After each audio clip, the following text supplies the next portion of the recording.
오늘 주의 날을 맞이하여서 주님의 전을 찾으신 사랑하는 금천 양문교회 성도 여러분, 우리 주 예수 그리스도의 이름으로 축복합니다. 이 시간 좌우 앞뒤를 살펴보면서 인사하겠습니다. 오늘 큰 은혜가 여러분께 있기를 소망합니다. 오늘 큰 은혜가 성도님께 있기를, 집사님께 있기를, 장로님께 있기를 소망합니다.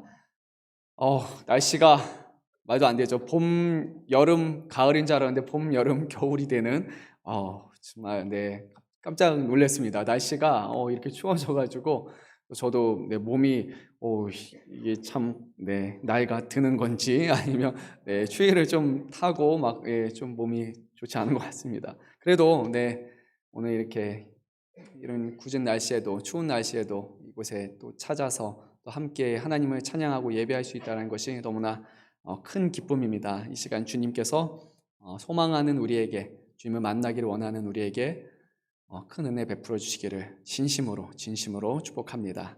오늘 우리에게 주시는 말씀 너무나 잘 아는 말씀입니다. 오병이어 모르는 분 아마 거의 없을 겁니다. 주일학교 다녔던 분들, 어렸을 때부터 정말 예수님이 행하신 이 놀라운 기적에 대해서 우리는 수없이 듣고 또 반복해서 들었습니다. 너무 많이 듣다 보니까 그냥 어떻게 보면 별거 아닌 것처럼 느껴질 만큼 우리는 이 말씀을 참 많이 들었던 것 같습니다. 그런데 이 말씀은 이제 오늘 여기서 끝나는 것이 아니라 오병이어라는 엄청난 그냥 기적을 베푸셨다라고 끝나는 것이 아니라 그 뒤에 이어질 또 다른 사건, 예수님께서 물 위를 걸으시는 그 기적과 함께 잘 연결돼서 과연 예수님이 누구신가에 대해서 우리에게 지금 말씀하고 있습니다. 예수님이 누구신가? 바로 살아계신 하나님의 아들이라는 그 고백이 결국 오늘 이 말씀으로 시작해서 다음 주에 또 이것이 이어지게 됩니다. 이 말씀은 너무나 중요하고 너무나 놀라운 말씀이기 때문에 성경, 마태, 마가, 누가, 요한복음 이 사복음서 전체에 걸쳐서 이 기적을 기록하고 있습니다. 그런데 아주 중요한 사실이 뭐냐면 예수님께서 행하신 수많은 기적들이 있는데 그 중에 오늘 이 오병이어의 기적만 마태, 마가, 누가, 요한복음, 사복음서 모두에 다 기록하고 있는 기적이라는 겁니다. 다른 기적들은 3개, 마태, 마가, 누가만 나오거나 아니면 1개 정도 빠지거나 2개가 빠지지만 오병이어의 기적만큼은 사복음서 모두에 다 등장합니다. 그리고 이 기적은 가장 많은 대상으로 해서 이루어진 기적이고 또한 그렇다라는 것은 가장 많은 증인을 보유하고 있는 그런 사건이 바로 이 오병이어의 기적입니다. 그런데 성경 안에 가장 잘 알려진 사건들이 오히려 이제 그 말씀을 보고 어렸을 때부터 보고 묵상하다 보면 우리가 그 말씀의 참된 의미를 또 잊어버리고 또 그 말씀이 왜곡되는 그런 일들이 많다 보니까 어쩌면 우리도 이 말씀을 너무나 많이 보고 너무나 많이 들었기 때문에 너무나 잘 알고 있기 때문에 그냥 오병이어 예수님이 5천 명이 넘는 사람들, 아마 한 2만 명 정도 되는 사람들을 먹이신 그런 사건이라고만 우리가 생각하고 이 말씀 안에 담겨있는 정말 더 중요한 그런 내용들을 우리가 잊고 넘어가는 경우도 분명히 있는 것 같습니다. 그래서 오늘 잘 아는 사건인 만큼 오히려 우리가 이 말씀에 더욱더 귀를 기울이고 오늘 이 놀라운 기적을 통해서 우리에게 무엇을 가르쳐 주시기를 원하시는지 또 이 말씀을 듣고 우리가 어떻게 변화되기를 원하시는지 그 하나님의 음성에 우리가 귀 기울일 수 있기를 소망합니다. 이 사건이 단지 2000년 전에 일어난 그런 하나의 기적이 아니라 오늘 우리 삶 가운데 역사하시는 그런 하나님의 능력으로 다가올 수 있기를, 그리고 이 말씀을 통해서 우리가 깨달은 그 하나님이 정말 오늘 우리가 믿고 고백하는 그런 우리의 하나님 되기를, 그리고 더 나아가서 그분을 전적으로 우리가 신뢰하고 믿으며 살아갈 수 있는 그런 우리의 믿음의 지경이 훨씬 더 넓어지는 그런 은혜가 오늘 이곳에 우리 가운데 있기를 간절히 소망합니다. 오늘 말씀의 시작은 이제 예수님께서 배를 타시고 갈릴리 호수 아마 건너편으로 이제 이동하시는 것으로부터 말씀이 시작합니다. 예수님은 한적한 곳을 찾으셨습니다. 좀 조용한 곳을 찾으셨습니다. 그 이유는 제자들에게 쉼을 주시기 위함이다라고 성경이 말씀합니다. 마가복음 6장 31절에서 예수님은 제자들에게 이렇게 말씀하셨습니다. 너희는 따로 한적한 곳에 가서 잠깐 쉬어라 하시니 이는 오고 가는 사람이 많아 음식 먹을 겨를도 없음이라. 이에 배를 타고 한적한 곳에 갈새. 오늘 이 사건의 시작은 예수님께서 제자들과 조금 조용한 곳에서 시간을 보내고 그동안 너무나 사역하고 수고하느라 제자들이 많이 바쁘고 분주해서 정말 밥 먹을 시간도 없을 만큼 그렇게 수고하다 보니까 이제는 좀 쉬어라, 이런 마음으로 주님이 제자들과 함께 지금 다른 곳으로 이동을 했습니다. 사람들이 없는 곳을 예수님이 찾아가셨습니다. 그런데 그렇게 일이 풀려나가질 않습니다. 사람들이 예수님을 알아보기 시작했고, 그리고 예수님을 알아본 사람들은 이제 예수님을 쫓아왔습니다. 예수님은 배를 타고 가셨는데 사람들은 그 배 타고 가시는 예수님을 보면서 하나 둘씩 사람들이 계속해서 모이기 시작했고, 이내 큰 무리가 여러 동네에서 계속해서 모여서 이제 걸어서 예수님이 배 타고 가는 것을 같이 쫓아가게 됩니다. 그래서 예수님을 이제 결국에 많은 사람들이 좋아하게 됩니다. 예수님은 얼마 전까지만 해도 고향에서 거절을 당하시고 그리고 죽음의 위협까지 당하셨습니다. 하지만 갈릴리 지역의 많은 동네에서 여전히 예수님을 찾으려고 하는 사람, 예수님을 보려고 하는 사람이 끊이지 않았다고 오늘 성경은 말합니다. 얼마나 많은 사람들이 예수님을 쫓았을까요? 21절 말씀을 보게 되면 끝부분이죠. 거기에 이렇게 말합니다. 먹은 사람은 여자와 어린이 외에 5,000명이나 되었더라. 여자, 어린이도 있었다는 거죠. 그런데 그들을 제외하고 남자의 숫자만 셌는데 5,000명이다 라고 말합니다. 그걸 다른 말로 표현하면 5,000세대다 라고 우리가 할 수 있겠죠. 5,000세대, 어마어마하게 많은 숫자인데 감이 안 올 겁니다. 그래서 제가 여러분에게 대략적으로 이 정도 숫자가 되겠다라고 한번 보여주기 위해서 우리 지역에 있는 아파트의 세대들을 한번 제가 한번 숫자를 세봤습니다. 제가 부동산에 관심이 많은 사람이 아닙니다. 근데 한번 세봤습니다. 남서울 힐스테이트 1764세대, 그리고 남서울 럭키 아파트 986세대, 성지 아파트 233세대, 건영 1차 260세대, 건영 2차 619세대. 아마 아파트에 사신 분은 대략 합치면 여기 아파트에 살지 않을까 생각해 봅니다. 다 합쳐도 3,862세대 밖에 안 됩니다. 거기다가 우리가 5,000세대를 맞춰야 되니까 추가로 롯데캐슬 3차를 1,236세대를 좀 갖다 붙이면 아마 한 5,100세대 되지 않을까 생각해 봅니다. 엄청나게 많은 사람이죠. 그런데 큰 차이가 하나 있습니다.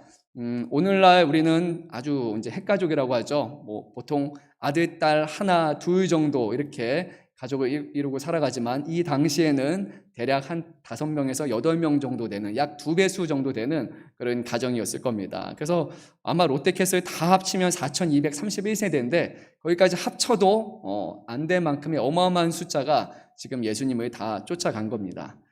상상해 보십시오. 이 동네 사람, 아파트 주민들 다 뛰어나와서 지금 예수님을 쫓아가고 있는 광경이라고 생각해 보십시오. 어마어마한 숫자죠. 한 2만 명이 넘는 많은 사람들이 예수님을 지금 쫓아간 것입니다.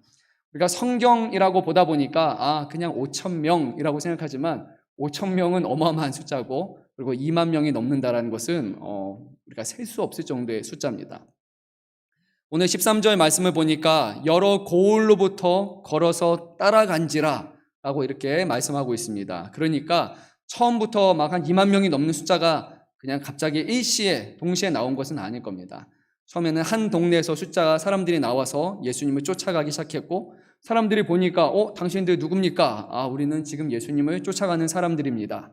그러니까 사람들이 예수님? 그럼 나도 한번 보면 좋겠습니다. 사람들이 모이기 시작합니다. 지나가는 동네들 갈 때마다 주민들이 합쳐서 점점 많아져서 이제는 어마어마한 군중을 이르러서 다 예수님을 쫓아가는 그런 형국을 지금 이루고 있는 겁니다. 사람들은 궁금했을 겁니다. 예수님이 과연 누군가? 그리고 예수님은 어떤 일들을 행하실 수 있는가? 이 많은 사람들이 쫓고 있는 예수님이라면 정말 그분은 어떤 분일까? 사람들이 호기심으로 가득 차 있었을 겁니다. 정말 다양한 이유로 예수님을 찾았을 겁니다. 분명히 예수님을 통해서 자신의 문제가 해결받기를 원하는 사람들도 있었을 겁니다. 분명히 육신의 병, 그리고 귀신 들린 사람들, 자신의 인간적인 힘으로 고칠 수 없는 그런 심각한 문제를 가지고 예수님을 꼭 만나야 돼 라고 생각해서 예수님을 찾는 사람들도 있었을 겁니다. 어떤 사람들은 그냥 뭔가 호기심으로 이렇게 많은 사람들이 가는데 볼거리가 뭔가 있지 않을까, 그렇게 쫓아오는 사람들도 있었을 겁니다. 아무런 기대 없이 오는 사람, 기대를 가지고 오는 사람, 그리고 그냥 분위기에 휩쓸려 가는 수많은 사람들이 지금 예수님을 다 찾아왔을 겁니다. 그 많은 사람들을 보셨을 때 예수님은 각자가 어떤 마음을 가지고 어떤 필요를 갖고 오셨는지 주님은 한눈에 다 알아보셨을 겁니다. 어떤 사람들은 불순한 의도를 가지고 예수님을 찾았다는 것도 예수님은 이미 다 아셨을 겁니다. 그리고 간절한 마음과 소망을 가지고 찾아왔다는 것도 주님은 아셨을 겁니다. 오늘 우리가 교회에 찾은 이유도 각양각색입니다. 정말 주님을 만나고 소망하고 주의 말씀을 사모하는 마음으로 이 자리에 찾아온 사람들도 있을 것이고, 주일이 됐으니까 그 교회에 가야지라고 생각해서 그냥 습관에 따라 의무적으로 이 자리에 찾아온 사람들도 있을 겁니다.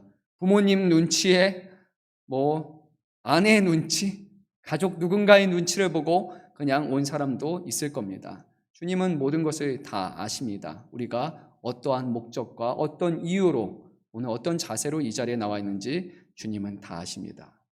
주님이 그런데 그 큰 무리를 보고 어떤 생각을 품으셨을까요? 쟤는 왜 저런 불순한 의도를 갖고 찾아왔을까? 쟤는 왜 저렇게 아무런 기대 없이 무의미하게 찾아왔을까? 그런 책망하는 마음과 이렇게 분노하고 그런 마음으로 주님이 보셨을까요? 오늘 15절 말씀을 보면 그렇지 않습니다. 주님은 이 많은 무리들을 보고 불쌍히 여기셨다라고 이렇게 말씀하셨습니다. 수많은 사람들, 수만 명의 사람들을 보고서 불쌍히 여기셨다. 이것이 주님의 마음이었습니다. 마태복음 9장 36절이죠. 우리가 얼마 전에 살펴봤던 그 말씀, 거기서도 예수님은 무리를 보고 불쌍히 여기셨다라고 말씀하셨습니다. 예수님이 도시와 마을에 두루 다니면서 회당에서 가르치시면서 천국 복음을 전하셨고, 그리고 거기에 있는 모든 병든 자들과 약한 자들과 모든 사람들을 다 고치셨는데, 그 많은 수많은 사람들을 보고서 하신 말씀이 목자 없는 양과 같이 고생하며 이들은 기진한 상태에 있다라고 그들을 보면서 주님은 불쌍히 여기셨습니다. 지금도 각기 다양한 사람들이 예수님을 쫓아왔는데 그 사람들에게는 각자가 사연이 있었고, 병든 자, 아마 모든 사람들은 육신의 병 또는 자신의 영적인 병, 어떤 병을 갖고 찾아왔을 것이고 어떤 약한 것을 가지고 주님 앞에 찾아갔을 것입니다. 분명 이 이스라엘 백성들, 이 큰 무리들은 이방인들이 아니라 하나님의 자녀들입니다. 하나님의 택한 백성입니다. 하나님이 특별히 세우신 사람들이었습니다. 그런데 지금 이들의 상태는 끌어줄 사람도 없고, 이들은 평생을 고생하고 수고하고 기진한 상태이지만, 그런데 지금 자신들이 무엇을 해야 되는지 모른 채 그냥 목자 없이 방황하는 그런 양과 같았습니다. 예수님에 대한 소문을 듣고 어떤 삶의 희망을 지금 쫓아서 찾아온 이 무리들 향해 주님은 정말 불쌍하게 여기셨고, 그들의 모든 수고와 그들의 노력들을 보며 안타까워하셨고, 그들의 문제에 대해서 주님은 동정하시고 공감하셨습니다. 여기서 불쌍히 여긴다라는 것은 그들이 처한 상황을 다 이해하시고 동정하신다라는 겁니다. 그들의 문제, 너희의 문제로 끝나는 것이 아니라 이 무리들의 문제를 자신의 마음속으로 가져오는 것입니다. 그들의 문제가 나의 문제가 되고 그들의 아픔이 내 아픔이 되었다라고 주님은 그렇게 지금 불쌍히 여기시는 겁니다. 주님은 수많은 문제를 가지고 오는 우리들 앞에 계시면서 그것은 너희의 문제야. 희석아, 그건 네가 알아서 해결해야 되지. 라고 이렇게 말씀하지 않습니다. 주 앞에 문제를 가지고 오면 주님은 우리가 처한 상황을 아시고 마음 아파하십니다. 그리고 안타까워하십니다. 그리고 그 모든 것을 마음에 품으십니다. 그리고 주님은 마음에 품으실 뿐만 아니라 이제 행동을 취하십니다. 오늘 말씀을 보니까 병자들을 고쳐주셨다라고 주님은 말씀하셨습니다. 그런데 이 마태, 마가, 누가, 요한복음을 이 사건을 잘 보게 되면 예수님은 병만 고쳐주신 것이 아닙니다. 이것은 마태가 주로 말하는 거죠. 병을 고쳐주셨다. 그런데 병 고치면은 항상 들어오는 것이 있습니다. 그들에 대해서 복음을 전하시는 것. 병을 고치심으로써 그들에게 천국이 어떤 곳인 것을 전하시는 것. 이것이 예수님이 하셨던 겁니다. 죄를 사하시는 것을 끝나는 것이 아니라 그것을 통해서 하나님 나라가 어디 있는지를 또 알려주시는 것. 늘 마태복음에서는 이렇게 연결이 됩니다. 그래서 평강복음인 마가복음 6장 34절을 보게 되면 이렇게 말씀합니다. 그 목자 없는 양 같음으로 인하여 불쌍히 여기사 이에 여러 가지로 가르치시더라. 예수님은 이 무리들 향해서 불쌍히 여기시고 그리고 그들에게 가르쳐 주셨습니다. 누가복음 9장 11절을 보니까 예수께서 그들을 영접하사 하나님 나라의 일을 이야기하시며 병 고칠 자들은 고치시더라. 이것이 정확하게 예수님이 이 무리를 향해서 하신 것입니다. 그들을 배척하신 것이 아니라 그 무리들을 불쌍히 여기시고 품으시면서 영접하셨습니다. 그래, 내가 너의 아픔을 안다. 그리고 그 모든 현실의 어려움에 대해서 주님은 병을 고치셨고, 그리고 나서 하나님 나라는 이런 곳이다. 하나님 나라는 아마 병이 없는 것이고 아픔이 없는 곳이다 라고 그 천국에 대해서 주님은 말씀을 하셨습니다. 예수님의 동정하시는 것은 마음 먹음, 그렇게 동정하는 것, 마음 아파하는 것으로 끝나는 것이 아니라 반드시 그런 행동이 이제 결부가 됩니다. 그리고 나서 결과가 이루어집니다. 예수님은 지금도 우리를 동정하십니다. 우리의 모든 어려움을 지금 아시고 그것에 대해서 주님은 공감하시고 그리고 도움을 구하는 자에게 행동을 취하셔서 주님은 응답하시기를 원하십니다. 우리가 종종 잊고 사는 부분이 아닐까 생각해 봅니다. 주님이 우리의 아픔에 대해서 같이 안타까워하신다는 것입니다. 우리가 지금 병이 들어서 몸이 불편하고 아플 때 주님은 우리가 병들어서 아프다라는 것을 아시고 마음 아파하신다는 겁니다. 우리가 삶의 어려운 문턱, 어려운 일들로 인해서 지금 시험당하고 넘어져 있을 때 주님은 아휴 그래 왜 그랬어 라고 그냥 쯧쯧하고 이상해 뭐 이렇게 말하는 게 아니라 믿음이 없다라고 하시는 것이 아니라 주님은 불쌍히 여기신다는 겁니다. 너의 어려움을 안다. 너희들이 왜 쓰러져 있는지도 알고 그런데 거기서만 머물러 있지 말고 일어나라 라고 주님은 분명히 말씀하시는 겁니다. 우리의 기도에 대한 하나님의 응답은 결국 우리를 불쌍히 여기시는 그 하나님의 마음이 이제 이루어진 결과라고 우리는 봐야 됩니다. 그래서 주 앞에 우리는 기도해야 할 것입니다. 그래야 주님은 모든 것을 아시기에 기도하는 사람들의 기도를 들으시고 그 마음에 위로함을 분명히 베풀어 주실 것입니다. 모든 것을 아시는 주님께서 분명히 응답해 주실 것입니다. 종종 그런데 주님은 우리의 간절한 요구에 응답하시지 않으십니다. 좋은 대학을 가기를 원했는데 되지 않습니다. 어떤 취업을 놓고서 지원을 했는데 잘 되지 않습니다. 제발 이거는 좀 됐으면 좋겠는데 라고 그렇게 해서 간절하게 기도했는데 그런데 되지 않는 이들이 생각보다 많이 있습니다. 저도 한 주에 여러 가지 소식을 듣습니다. 근데 안타까운 소식들을 참 많이 듣습니다. 성도님들이 뭐를 했는데 잘 안 되고 이거를 했는데 잘 안 되고 잘한 거는 얘기를 잘 안 하시는 것 같아요. 보통 좀 힘든 일만 저한테 얘기하시다 보니까 저도 되게 괴롭고 힘듭니다. 좀 좋은 소식 들었으면 좋겠는데 어디가 아픕니다. 어디가 뼈가 어디가 또 금이 갔습니다. 내가 건강합니다. 이런 얘기 아무도 안 하세요. 그리고 어디 힘든 일 있을 때마다 얘기를 합니다. 근데 주님이 모든 것에 대해서 우리가 원하시는 대로 응답하시지 않는다 할지라도 우리는 한 가지 명확해야 됩니다. 주님은 우리가 처한 상황을 아시고 불쌍히 여기신다는 겁니다.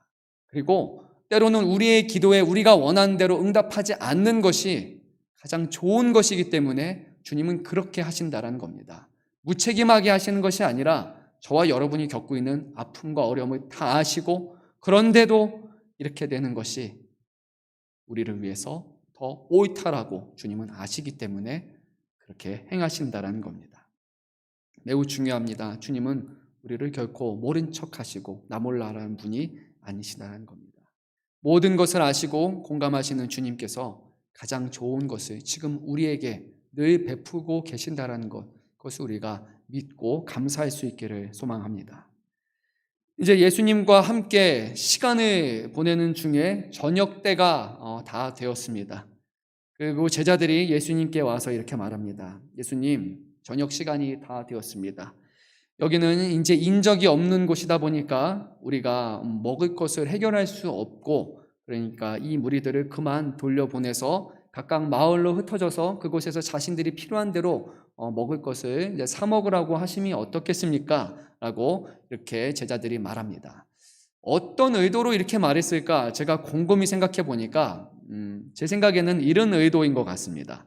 예수님 저녁 시간이 다 되었는데 인적이 없는 곳이고 그러니까 이만 무리를 돌려보면 어떻겠습니까? 저녁 시간이라는 좋은 핑곗거리가 생겼고 다들 배고픈 상황이니까 이 정도 되면 이제 모든 무리들을 흩어보내시면서 자연스럽게 그들을 내보내시는 게 좋을 것 같습니다. 라고 아마 저는 그렇게 생각한 것 같습니다. 왜 그렇게 생각을 했냐면 이 많은 사람들이 지금 어느 마을에 간다 할지라도 무엇을 사 먹을 수 있는 상황이 결코 못 됩니다. 생각해 보십시오. 갑자기 뭐 한 2만 명 되는 사람들이 뭐 한 100명 사는, 100명 많아야 1000명 사는 그 마을로 들어가서 먹을 것을 구한다고 생각해 보십시오. 미어 터집니다. 절대로 구할 수 없습니다. 정말 배고픈 사람이 지금 먹을 것을 찾으려면 한 1000명 정도는 여기 들어가고 또 다른 사람은 또 몇 시간을 걸어서 저 마을을 가야 되고 또 저 마을을 가야 되고 그러다 보면 아마 내일 아침까지 될 겁니다. 그들의 굶주림은 계속해서 지속되는 상황일 겁니다. 지금 제자들이 제안한 방식으로는 절대 이 사람들의 배고픔을 해결할 수 없습니다. 이것은 정답이 아닙니다. 그래서 아마 제자들은 이제 상황이 우리가 먹을 것을 베풀어 줄 수 있는 것도 아니고 저녁 때라는 아주 좋은 핑곗거리가 있으니까 일을 다 끝마친 사람들도 있을 것이고 이제 돌아가야 될 사람도 있을 것이니까 주님께서 말씀하셔서 그들을 이제 해산해라 라고 이렇게 말하면 어떻겠습니까? 라고 그럼 우리도 아마 좀 쉴 수 있으니까요 라고 현실적인 그런 제안을 예수님께 한 것입니다. 근데 주님은 이것을 그렇게 달갑게 받아들이시지 않았습니다. 정말로 이 모인 사람들을 너희들이 생각한다면 그러면 이들을 돌려보내는 것이 정답이 아니다라고 주님은 그것을 너무나 잘 알고 계셨습니다. 어쩌면 제자들은 이 무리들을 좀 이해하려고 했을지도 모릅니다. 그 계중에는 분명히 사람들이 배고파 있으니까요. 사람마다 체감하기 다름이 있지만 정말 배고픈 거 못 참는 사람이 있지 않습니까? 그래서 사람들이 힘들어하는 사람들도 있을 겁니다. 그러면 떠나가고 싶은데 뭐 2만 5천 명치 이 많은 사람들이 있는데 그 무리에서 혼자 빠져나와서 그렇게 나가는 게 쉽지 않습니다. 그래서 자연스럽게 하산으로 하는 게 도움이 될 수도 있겠다라고 생각했을 것 같습니다. 하지만 그들이 생각한 그 도움, 그들이 생각한 이 무리에 대한 어려움은 예수님이 여기셨던, 불쌍히 여기셨던 것과는 분명히 다릅니다. 예수님은 이 제자들이 그냥 사람들이 어려워하고 힘들어하고 안타까워하는 그 정도가 아니라 불쌍히 여기기를 분명히 원하셨습니다. 정말 그들이 어떤 상황인지, 무엇이 이 사람들에게 가장 좋은 것인지, 가장 필요로 한 것인지를 정확하게 너희가 알고 그것을 제시해 줘야 된다라고 오늘 주님은 말씀하십니다. 그래서 주님은 제자들에게 이렇게 말씀하셨습니다. 할 것 없다. 너희가 먹을 것을 주라. 이것이 예수님의 말씀이었습니다. 이 사람들이 지금 흩어지는 것이 그들을 위한 것이 결코 아니다. 그들은 이 자리에 있는 것이 더 좋다. 그런데 지금 너희가 해야 될 것이 있다. 이들이 빨리 가라고 하는 것이 정답이 아니라 너희가 그들을 정말 불쌍히 여긴다면 너희가 그들의 배고픔과 굶주림에 대해서 그렇게 심각하게 고민하고 생각하고 있다면 그렇게 불쌍히 여긴다면 너희가 먹을 것을 지금 주라라고 예수님은 말씀하셨습니다.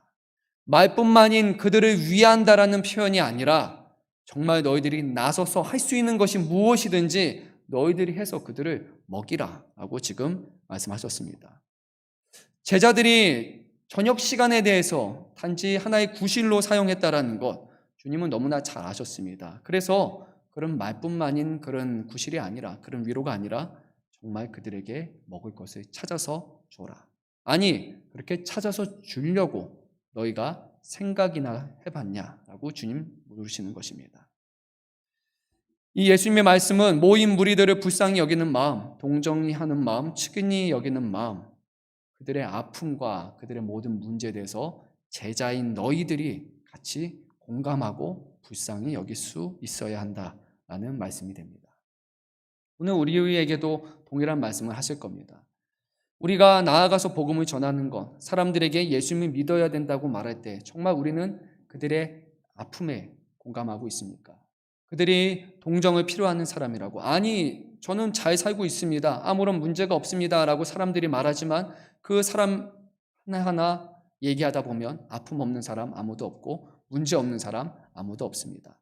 돈이 많다고 해서 문제가 없는 것 아닙니다. 가정의 문제, 자녀의 문제, 수많은 문제들이 다 있습니다. 정말 그들을 생각하느냐, 정말 그들을 불쌍히 여기고 동정하느냐, 그것을 주님은 물어보고 계시는 겁니다. 예수 믿으세요, 예수 믿으세요, 교회 오십시오. 그 말하는 이유가 목적이 무엇이냐? 정말 그 한 영혼 한 영혼을 너희가 귀하게 생각하고 그들의 현실의 어려움에 대해서 마음 아파하고 동정해서 그들을 사랑하는 마음으로, 안타까워하는 마음으로 그들에게 복음을 전하고 있느냐, 아니면 그냥 말뿐만 해야 되는 그런 복음을 전하고 있느냐라고 주님은 제자들에게 물어보시는 겁니다. 정말 너희들이 안타까워한다면 무엇이든지 찾아서 그들에게 줘야 되는 게 아니냐라고 말씀하시는 것입니다. 오늘날 많은 그리스도인들이 교회 나오라고 얘기는 합니다. 그런데 교회 나오기 이전에 많은 사람들은 현실적인 필요가 있습니다. 현실적인 어려움들이 있습니다. 물질적인 어려움도 있을 것이고 자녀 수많은 문제들이 다 있을 것입니다. 근데 우리는 정말 그 문제를 생각하고 있습니까? 우리도 교회 나오면 주님 앞에 기도합니다. 주님, 우리가 현실적인 어려움이 있습니다. 자녀의 문제가 있고 직장의 문제가 있고 진로의 문제가 있고 다양한 문제들이 있는데 주님, 이것에 대해서 도와주십시오. 구원해 주십시오. 응답해 주십시오. 우리가 하나님께 구하지만 정작 우리가 다른 사람, 우리가 인도하는 사람, 복음을 전하는 사람, 그들의 문제와 필요에 대해서는 아무 문제 없는 것처럼 여기고 교회에 오는 것만을 목적으로 여긴 채 우리가 복음을 전하고 있지 않나 생각해 봅니다. 정말 우리는 마음 아파하고 있습니까? 하나님을 믿지 않는 사람들의 마음에 대해서, 그들의 처지에 대해서 마음 아파하고 있습니까? 그들이 어떤 어려움을 겪고 있을지에 대해서 알지는 못하지만 그들의 영혼들을 위해서 우리는 정말 기도하고 있습니까? 어려운 일이 발생했다고 했을 때 정말 내가 무엇이라도 도와줄 수 있는 것이 있을까? 어떻게 하면 그들에게 조금이라도 도움이 될 수 있을까? 그것에 대해서 생각하면서 그들에게 도움을 주려고 해보신 적이 있습니까? 아니면 그냥 그것은 하나님이 해결하실 문제, 하나님이 알아서 행하실 것이고 그냥 나는 복음만 전하면 돼 라고 우리는 그렇게 말하고 있지 않습니까? 예수님은 명령으로 제자들에게 말하셨습니다. 너희가 먹을 것을 주어라. 이것은 청유나 권유가 아니었습니다. 너희가 할 수 있거든 먹을 것을 찾아서 주라라는 것이 아니었습니다. 너희가 먹을 것을 줘. 주님은 말씀하셨습니다. 지금 우리에게 말씀하십니다. 힘든 사람이 있다면 너희가 가서 줘라. 너희가 할 수 있는 것을 찾아서 그들에게 도움을 주라라고 말씀하십니다. 예수님은 제자들이 생각하기를 원하셨습니다. 그동안 보내는 것이 그동안에는 그냥 예수님께 다 맡기는 것이 어떻게 보면 해답이라고 생각을 했지만 이제는 그것이 아니라 제자들이 할 수 있는 것을 찾아서 행동하기를 원하셨습니다. 그러니까 이제 마가복음을 보게 되면 빌립이라고 하는 한 제자는 예수님께 이렇게 말합니다. 예수님 200데나리온이 필요합니다. 그 정도 있으면 제자들을 먹일 수 있을 것 같습니다. 그는 나름 자신이 할 수 있는 최선을 다한 겁니다. 그를 나무랄 수는 없습니다. 200데나리온이 있는지 없는지는 나중의 일이고 지금 빌립은 그래도 200데나리온이 필요하다는 것을 그는 찾아서 주님께 말을 했습니다. 또 다른 제자 시몬 베드로의 형제 안드레는 어떤 한 소년에게 보리떡 5개와 물고기 2마리가 있다라는 것을 그는 들었고 그것을 예수님께 말했습니다. 아니 이 수많은 사람들이 모여 있는데 보리떡 5개와 물고기 2마리, 그것도 어린 아이가 먹는 그 조그만한 사이즈니까 정말 작은 것, 그게 뭐가 대단하겠습니까? 그런데 제자들은 이제 자기가 할 수 있는 것들을 하나 둘씩 찾아서 하기 시작합니다. 엄청난 기적을 일으키기에는 너무나 부족합니다. 그런데 하지 않고 외면하고 피하고 그들을 돌이키려는, 내보내려는 마음에서 이제는 자신들이 할 수 있는 무언가를 찾기 시작을 합니다. 얼마가 필요한지 셈을 해봤습니다. 지금 갖고 있는 것을 주님 앞에 이것이 있다라고 현실을 주 앞에 말씀드리는 것. 여전히 부족한 게 너무나 많지만 그런데 그것을 말하는 것에서부터 시작을 합니다. 그리고 나머지는 주님이 채워주십니다. 예수님이 원하신 것은 이 12명이 가서 이 수많은 사람들이 먹을 음식들을 다 공수해 오는 것 결코 아니었습니다. 그것은 불가능한 일입니다. 주님이 원하셨다는 것은 단지 그들의 아픔에 공감하고 너희가 할 수 있는 것이 무엇이든지 있거든 그것을 머뭇거리지 말고 어떤 노력과 수고이든지 간에 너희가 시작하라. 그것을 너희가 하라라고 주님이 가르쳐주기 원하셨던 겁니다. 공감하고 문제에 대해서 같이 마음 아파하고 더 나아가서 문제를 해결하실 수 있는 분을 신뢰하는 것까지 이르기를 주님은 원하셨습니다. 18절 말씀은 이제 우리가 합독하겠습니다. 이르시되 그것을 내게 가져오라 하시고 예수님은 보리떡 5개 물고기 2개 애게 그게 다냐? 좀 더 찾아와라 이렇게 얘기하지 않았습니다. 그게 다냐? 그거 있냐? 그러면 가져와라. 가져오면 된다. 주님은 말씀하셨습니다. 주님은 제자들이 가져온 것 아주 작은 것이지만 그들의 수고와 결실을 주님은 받으셨습니다. 지금도 동일합니다. 주님은 우리에게 우리의 현실의 문제를 해결할 수 있는 능력이 없다라는 것을 주님은 너무나 잘 아십니다. 그런데 주님은 무턱대고 나 몰라라 하면서 이건 주님이 알아서 하십시오라고 맡긴 채 그냥 뒤돌아서기를 원하지 않으십니다. 주님은 다 주님 앞에 떠맡기는 것을 원하지 않습니다. 문제를 가지고 주 앞에 오면서 주님, 제가 무엇을 하면 되겠습니까? 제가 어떻게 행해야 되겠습니까? 거기에 같이 동참하기를 주님은 원하실 겁니다. 작은 것이라 할지라도 그 작은 것을 들어서 놀라운 역사를 이뤄주실 주님을 믿으면서 지금 우리가 움직이기를 주님은 분명히 원하십니다. 어떤 사람들에게는 아주 작은 재능일 수도 있고 작은 돈이 될 수도 있고 작은 시간이 될 수도 있습니다. 무엇이든 상관없습니다. 보리떡 5개와 물고기 2마리로 충분했던 것처럼 정말 작은 것이라 할지라도 우리가 주 앞에 그것을 들고 찾아온다면 그것이 시작점이 될 것이고 그것을 들어서 사용하시는 분은 하나님이시고 그리고 그것을 통해서 주님은 우리에게 놀라운 기적을 베풀어 주실 것입니다. 우리의 힘으로 해결하기 위해서 때로는 우리가 편법과 불법을 자행하면서 이것이 우리가 해야 되는 것이고 그러다 보니까 너무나 주님을 앞서 나가서 우리의 힘으로 모든 것을 다 이룬 다음에 주님 이것이 내가 한 결과입니다라고 주님 앞에 결과를 보여주는 것 주님은 그것을 원하시지도 않습니다. 주님은 시작하고 우리가 할 수 있는 것을 정당하게 행하기를 원하십니다. 오늘 주님께서는 보리떡 5개와 물고기 2마리를 받으신 후에 예수님께서 행동을 취하셨습니다. 모인 무리들 다 잔디에 앉으라 라고 말씀하셨습니다. 그리고 떡 5개와 물고기 2마리를 가지사 하늘을 우러러 보시고 그리고 축복하셨습니다. 축복 기도를 하셨습니다. 하나님께서 이것을 주셔서 이곳에 있는 모든 사람들에게 나누어 달라고 주님은 기도하셨습니다. 이 모습은 그 당시에 한 가정의 아버지가 자신들의 자녀들에게 음식을 나눠주기 전에 하나님 앞에 기도하는 그 모습과 정확하게 동일합니다. 예수님께서는 지금 이 모인 모든 사람들 아마 모든 이스라엘을 대표해서 그들의 아버지가 되셔서 그들을 대신해서 하나하나 음식을 놓고 기도하시고 나눠주신 것입니다. 제자들에게 떡을 나눠 주셨습니다. 그리고 놀라운 기적이 일어났습니다. 제자들은 각자 한 사람씩 하나의 바구니를 가지고 있었습니다. 그래서 총 12개의 바구니가 있었습니다. 예수님께서 하나하나 음식을 나눠주십니다. 한 사람 한 사람씩 자기의 바구니에 찾아서 사람들에게 나눠주기 시작합니다. 그런데 계속해서 나눠줘도 끝이 없는 겁니다. 계속해서 나눠주고 나눠줬습니다. 모든 사람들이 다 배불리 먹을 수 있도록 그렇게 어마어마한 양을 다 나눠줬는데도 불구하고 마지막에 모든 일을 마치고 나서 다시 주님 앞에 와서 자신의 바구니를 보니까 여전히 가득 차 있는 그 바구니를 그들은 발견을 했습니다. 정신없이 나눠주다 보니까 어쩌면 지금 일어나는 일이 뭔지 너무 이해도 하지 못한 채 막 분주하게 움직였을 수도 있을 겁니다. 근데 마지막에 광주리가 다 가득 차 있는 것을 보고 그들은 깨달았을 겁니다. 이것은 하나님의 능력이었구나. 그리고 눈앞에 계신 이 예수님은 하나님이 보내신 사람이었구나라고 그들은 명확하게 깨달았을 겁니다.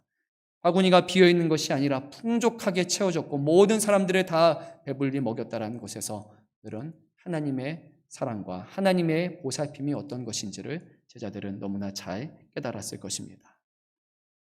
그들이 지금 눈앞에 보고 있는 예수님은 그냥 인간 예수가 아니라 하나님이 이 땅에 오시사 하나님의 자녀들과 함께 하시는 마태복음 1장에 기록된 임마누엘의 그 하나님을 지금 그들은 눈앞에서 보고 함께하고 있었던 것입니다. 12명의 제자, 12개의 바구니 광주리는 바로 이스라엘이라는 하나님의 나라의 백성들의 완전한 회복을 의미합니다.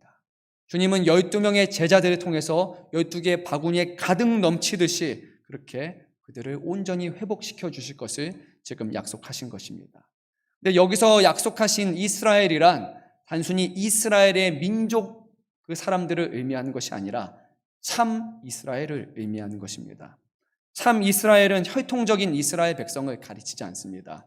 참 이스라엘은 외적인 할례가 증거가 되는 사람들이 아니라 성령의 할례를 받은, 성령의 인침을 받은 그 참된 그리스도인들을 의미합니다. 그래서 주님께서는 작은 헌신과 작은 노력을 주 앞에 하는 사람들의 손길을 통해서 이제는 이 땅에 하나님의 나라를 온전히 세워주실 것을 우리에게 보여주신 것입니다. 이 놀라운 일이 끝나고 나서 이제 요한복음 6장 25절 이하를 보게 되면 예수님이 그 자리를 떠나셨습니다. 그런데 여전히 사람들이 예수님을 쫓아왔습니다. 막 많은 사람들이 놀라운 광경을 경험했으니까요. 그래서 예수님은 근데 그 무리들을 향해서 이렇게 말씀하셨습니다. 내가 진실로 진실로 너에게 이르노니 너희가 나를 찾는 것은 표적을 본 까닭이 아니요 떡을 먹고 배부른 까닭이로다.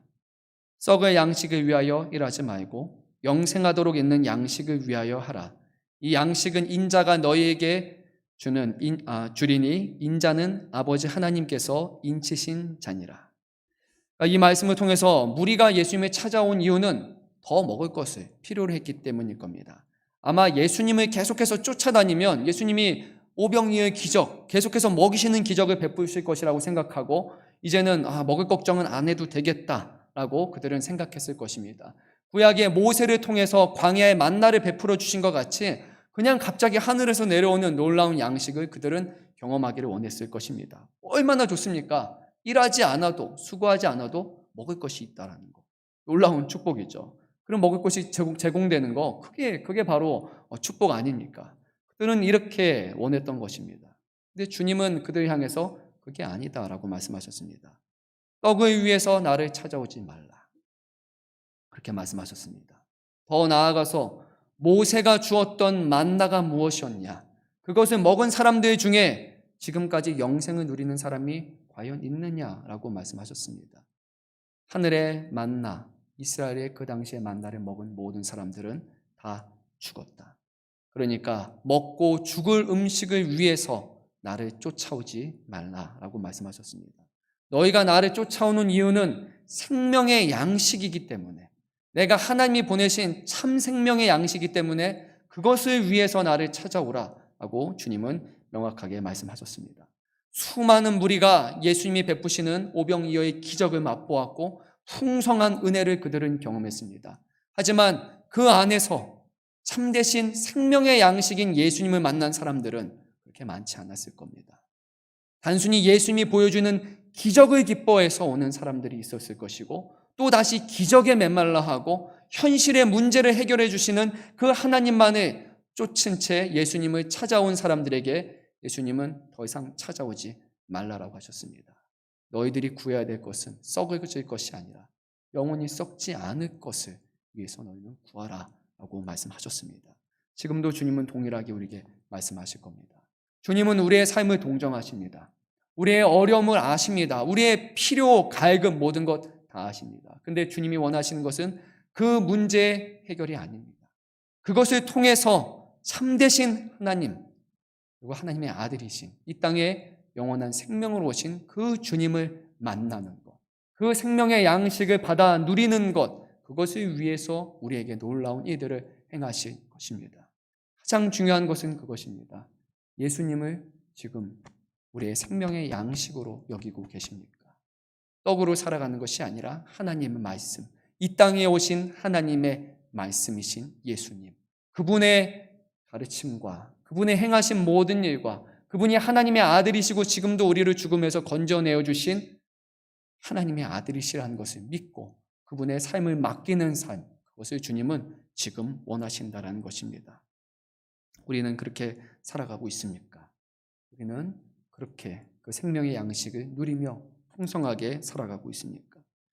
우리의 삶에 다양한 필요가 있습니다. 주님은 베푸십니다. 하지만 그것이 결코 우리에게 목적이 되어서는 안 됩니다. 현실의 문제에 대한 해결, 응답이 우리의 삶의 목적이 되어서는 안 됩니다. 그런 사람들은 결국 주님을 만날 수 없습니다. 주님을 만나는 것을 목적으로 하십시오. 생명의 양식 되시는 주님을 만나는 것을 목적으로 하십시오. 그러면 주님이 응답하실 것입니다. 제자인 우리는 또 한편으로 세상의 고통에 대해서 공감할 수 있는 사람이 되어야 됩니다. 누군가는 하겠지. 누군가는 가서 복음을 전하겠지. 누군가는 저 사람의 어려움을 이해하겠지라고 혹시 생각하면서 그냥 남에게 맡기고 있지는 않습니까? 교회 안에 있는 성도의 어려움을 알고 그들의 아픔을 알면서도 그냥 누군가는 알아서 하겠지. 그냥 도와주겠지. 하나님이 알아서 해주시겠지라고 혹시 무관심하거나 아무런 동정하는 마음 없이 그냥 살아가고 있지는 않습니까? 주님은 제자들에게 말씀하셨습니다. 가서 너희가 먹을 것을 주라라고 말씀하셨습니다. 지금 우리에게 동일하게 말씀하고 있습니다. 우리의 가족입니까? 우리의 이웃입니까? 사랑하는 형제, 자매, 교회 안에 있는 누구입니까? 오늘 주님은 동일하게 말씀하십니다. 저와 여러분, 우리가 가서 그에게 먹을 것을 주고 그를 도와서 그로 하여금 영원한 생명의 주인 되시는 예수님께 인도하는 것을 우리가 시작하고 할 수 있는 것을 하라라고 주님이 말씀하셨습니다.